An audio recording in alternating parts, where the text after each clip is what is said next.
point, I'm recognize Mark Walker for a report on the December bond sale. Commissioners, you may recall at last month's board meeting, we provided a detailed report to the board on the results of the sale of $110 million in bonds. That was electric, gas, and wastewater bonds.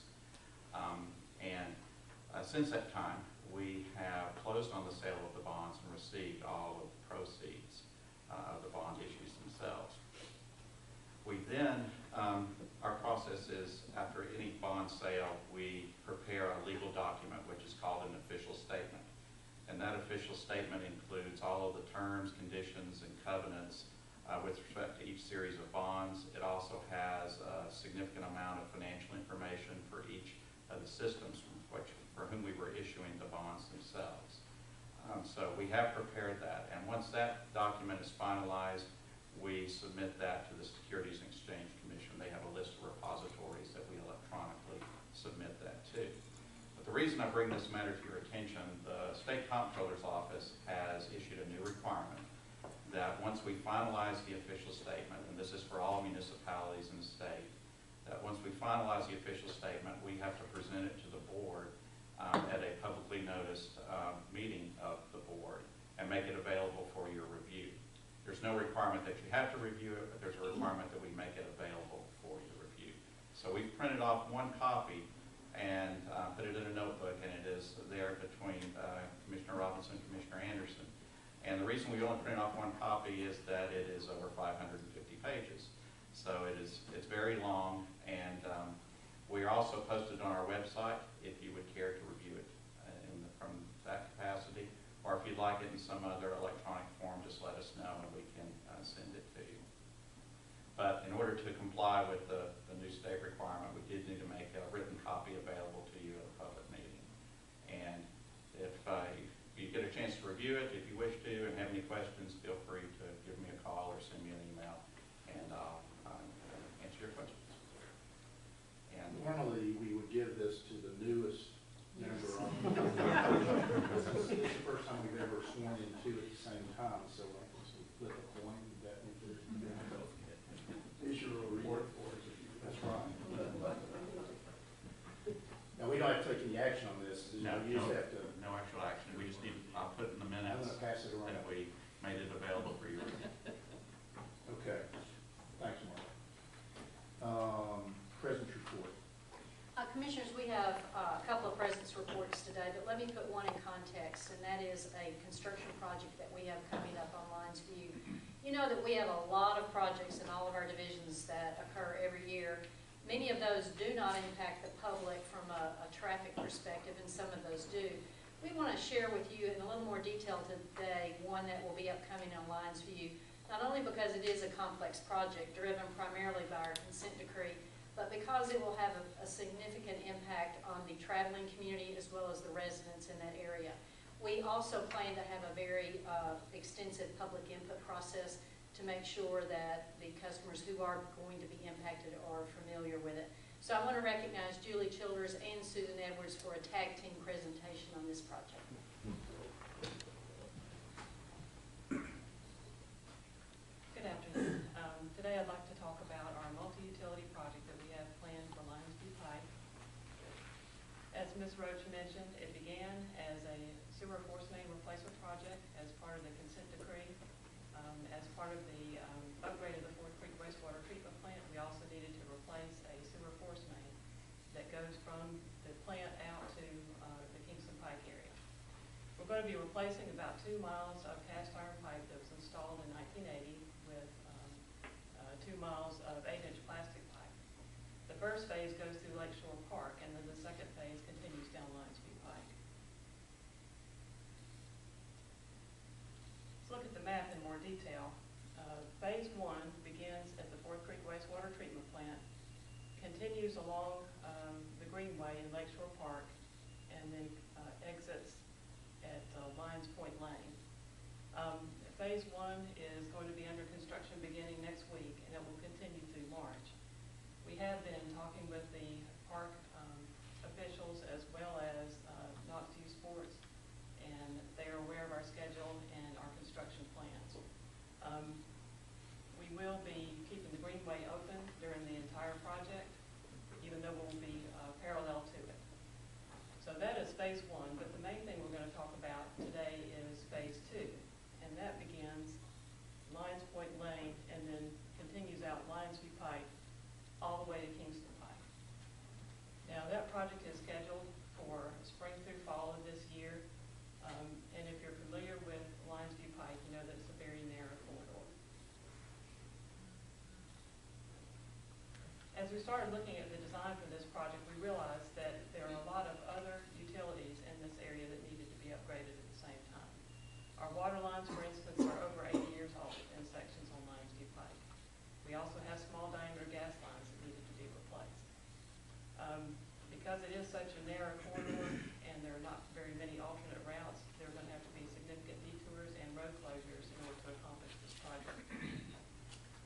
And if you think about the fact that we already have 3 utilities in this corridor and we need to make room for 3 replacement utilities, realize that a lot of the pavement will have to be excavated, and whenever we finish with the project, both lanes will be paved from the beginning to the end of the project. As we were getting in the middle of the design, we realized that there was a potential that there might be interest for undergrounding our electric out there. There are a lot of overhead lines going along both sides of Lions View Pike, and we wanted to look at the feasibility of including underground electric while we were doing the other replacements. So why would we look at underground electric right now? Well, one reason is so that we could coordinate this work with the other utility work that's already going to be happening there. We'll already have the road closed, we'll already have to repave the street, and this was a good time to examine that possibility. We have had contacts in the past about the aesthetics of the poles along this route, and also concerns about tree pruning as well. So how would we accomplish this project? Well, we need to look at the cost of this, which the cost of undergrounding electric in any area is always significant, and we would expect that the customers along this route would pay for the bulk of the cost. We are in the process of finalizing our design, and we'll have an estimate to talk with the public about with the customers that live along this route fairly soon, but the cost of them will actually be based upon the bids when we open those, and that's planned for early March. We would require that we have a commitment from those individuals who are interested in this to have their financial commitment decided before we actually begin the work. This map is a more zoomed out version of the previous map, and it shows all 4 utilities. Basically, the sewer force main, which was the driver for the project, is shown along the entire length of the project. Gas also goes the entire length. As I mentioned, the water line, we have some older water line in this section. There's a gap here where we've already replaced part of the water line years ago, and we don't have to replace that again. And then another older section down here. The electric, if we decide to go ahead with that, if the community is interested in it, would also go the entire length of the project. If you've driven out there, you may know that there's underground electric up here near this intersection, and there's also underground electric in front of Lakeshore Park. So this would be linking 2 sections of underground electric. In order to handle the traffic flow, what we propose is basically closing the road from this point to the end for the entire duration of the project, which would be about 7 months. And the only access would be for people who live or need to go to the Cherokee Country Club or need to visit someone within that section. There would be no through traffic allowed from end to end.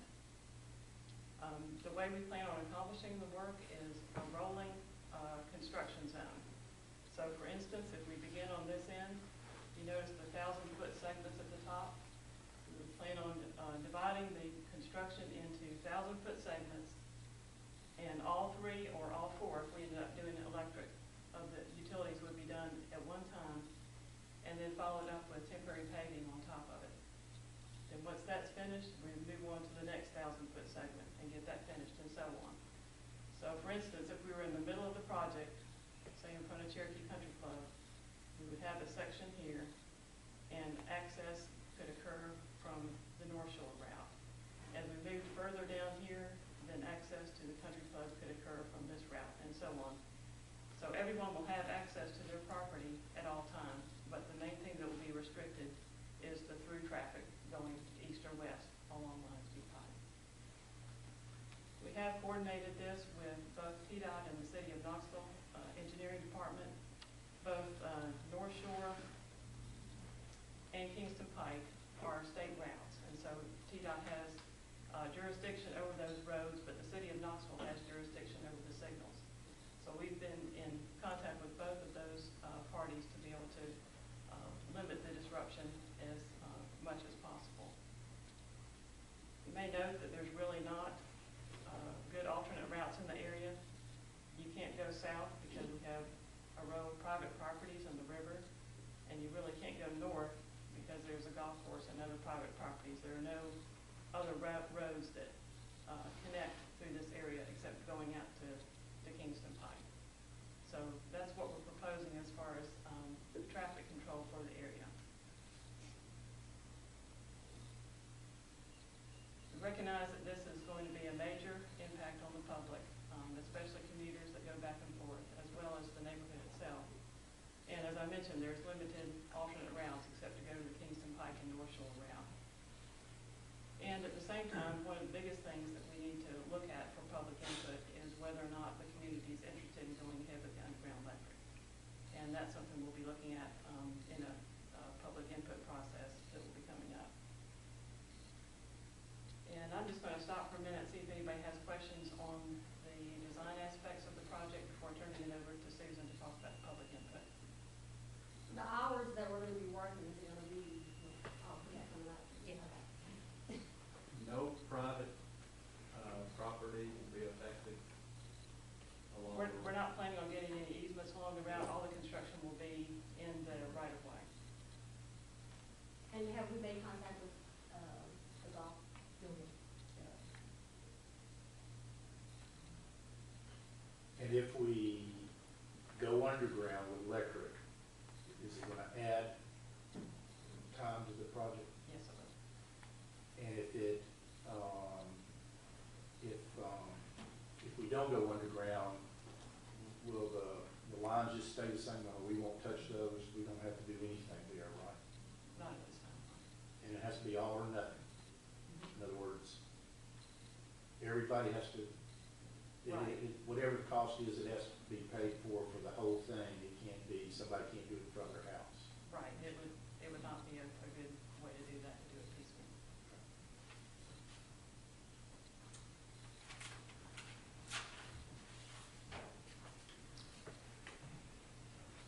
Okay, as Julie mentioned, this is obviously going to impact our customers a lot, and we want to get input from them on the front end so that we can mitigate those impacts to the extent we can and do everything we can to make this as painless as it can be given the scope of the project.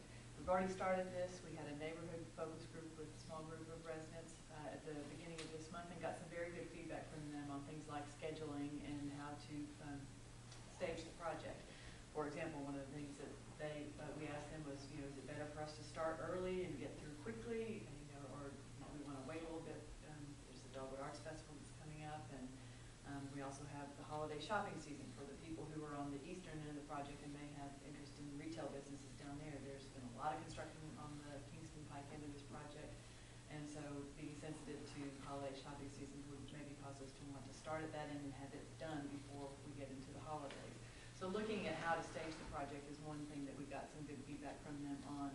They also had some suggestions for some improvements to the roadway that are not KUB related, things like widening it because it's, as we all know, a narrow roadway now. Maybe adding some width to the roadway might make it safer. Interest in perhaps adding better facilities for bikes or pedestrians and that sort of thing. Obviously, those are not KUB's responsibility. We have shared those suggestions with the city so that they can factor that into their planning for this project as well. The next step in our effort is a community meeting, which is scheduled for January the 24th. We're going to hold that at 6 o'clock at the Sacred Heart School Library. We've sent letters out to residents along the route and also to homeowners associations in the area to invite them to come so that they can learn more about this project. We'll have a presentation similar to what you're having today, and then the opportunity for any of the folks who come to talk one-on-one with staff people about how the project will work and any particular concerns they have. We'll also be seeking their input through a question on the list here is a follow-up neighborhood meeting with our contractor once that contractor is selected. This is another item that came out of the focus group. The folks who were there said it would be really good once we have a contractor in place, we have a little bit more certainty about how all the construction will work. It'd be nice to have a meeting for just the